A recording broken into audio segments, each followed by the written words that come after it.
Bonjour à toutes et à tous l'équipe, j'espère que vous allez bien.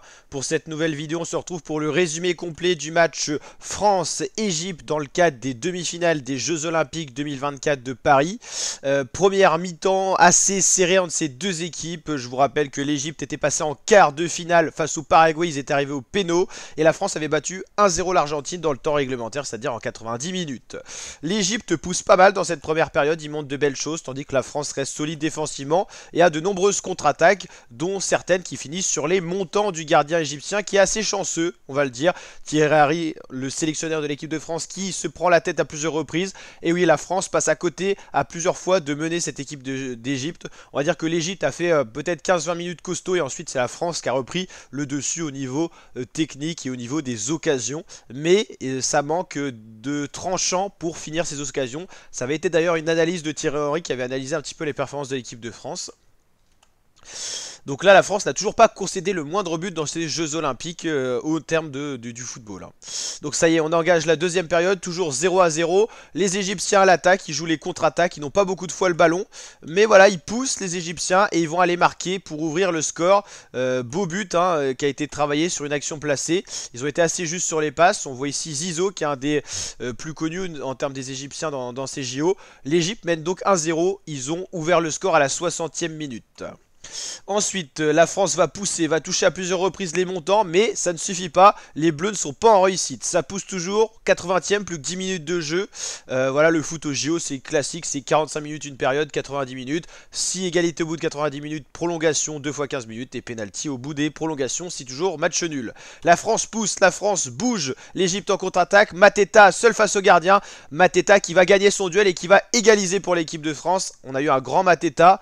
Là, il a été capable de marquer, mais avant ce but là il avait été dangereux à de nombreuses reprises sur des têtes. Le numéro 14 qui vient relancer l'équipe de France, la joie de Thierry Henry, le sélectionneur, qui voit son équipe revenir au score pour toujours espérer la finale.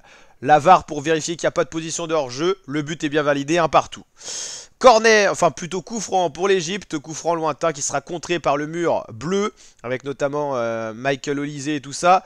Les Bleus défendent, l'Égypte attaque, carton jaune pour revendication de... contestation au niveau de l'arbitre de ce joueur-là, parce que tout simplement il y a une main dans la surface égyptienne.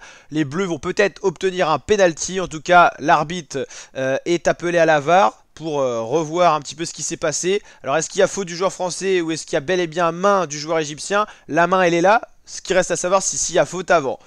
Ce qui est incroyable, c'est que le penalty ne va pas être sifflé, alors que pour moi normalement et pour je pense beaucoup de gens qui connaissent le football, voilà, l'Égyptien avait les mains en l'air, il n'y a pas faute, normalement il y a penalty. Mais en tout cas, l'arbitre en décide autrement. Et toujours un partout, on est dans les prolongations. Les Bleus accrochés par l'Égypte, mais qui vient de concéder un carton rouge. Ils ont commis beaucoup de fautes l'Égypte.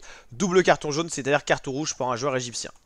Ça pousse des deux côtés, mais les Bleus sont quand même au-dessus. On sent que les Égyptiens sont fatigués, ils essayent de rester solidaires défensivement. Les Bleus poussent, la casette aussi. Et Mateta va aller marquer ce doublé. Une superbe tête remise par un des autres joueurs français dans la surface. Mateta qui permet d'égaliser et qui permet en plus maintenant de passer devant. Quel joueur, belle célébration. Mateta qui permet à la France de mener 2-1. Bien sûr, c'est le collectif français qui permet de mener. En tout cas, double but de Mateta qui a été décisif ce soir.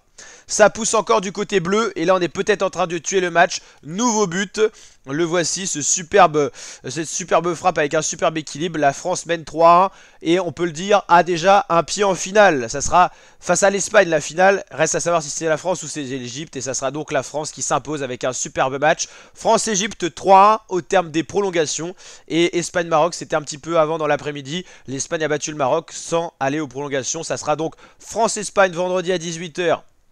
Pour le 9 août, la finale, France-Espagne. L'Espagne qui peut enchaîner le doublé Euro. Je vous rappelle qu'ils ont battu l'Angleterre à l'Euro en finale et qu'ils avaient sorti la France en demi. Donc l'Espagne pourra subir le doublé Championnat d'Europe, JO. La France pour essayer d'aller chercher ces Jeux Olympiques en termes de médailles.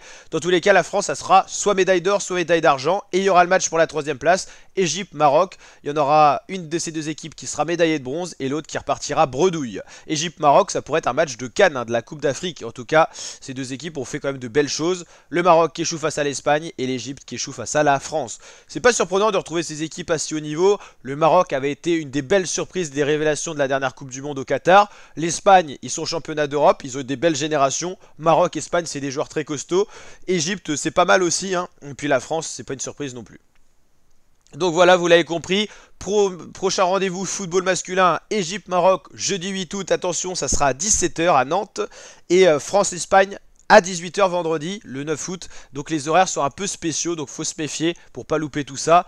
Voilà, la team c'est, voilà, donc Maroc, Égypte, jeudi 8 août 17 h et vendredi 9 août 18 h Espagne-France. Voilà, on connaît tout maintenant. Et au niveau du classement des médailles, si on fait un petit point, la France est 4ème, on est passé de 3 4e dans la journée. 12 médailles d'or, 16 argent, 18 médailles de bronze, 46 médailles, on a battu notre record.